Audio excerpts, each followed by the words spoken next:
Bir qızı çox sevirsən, ürəyində onunla əlaqəli duyğularını yaşayırsan və beynində fikirləşirsən ki, onun yanına gedəcəm, bunları deyəcəm və onunla qarşılaşırsan, o sırada bütün deyəcəklərini unudursan, kekələməyə başlayırsan, əlin titrəyir, səsin titrəyir və bunları gizlətmək üçün də heç bir şey deyə bilmirsən və heç bir şey demədən də ayrılırsan və yaxud da ki, heç yaxınlaşmağa belə cəsarət eləmirsən.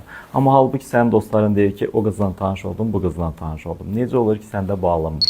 Bu sosial fobiya adlanır. Yəni sənin sosial mühitlərlə əlaqəli təşvişin çox yüksək olduğu üçün sosial qarşılaşmalarda, özəlliklə də qarşı cinslə qarşılaşmalarda həyəcan səviyyəsi tavana vurur və sən artıq deyəcəklərini də deyə bilmirsən. Halbuki orada sən belə bir şey deyə bilərsən. Sizə deyəcəyim çox şeylər var idi beynimdə.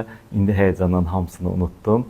Amma bir şey demək istəyirəm ki, məncə siz çox gözəl görsənirsiniz və bununla söhbətə girə bilərsən.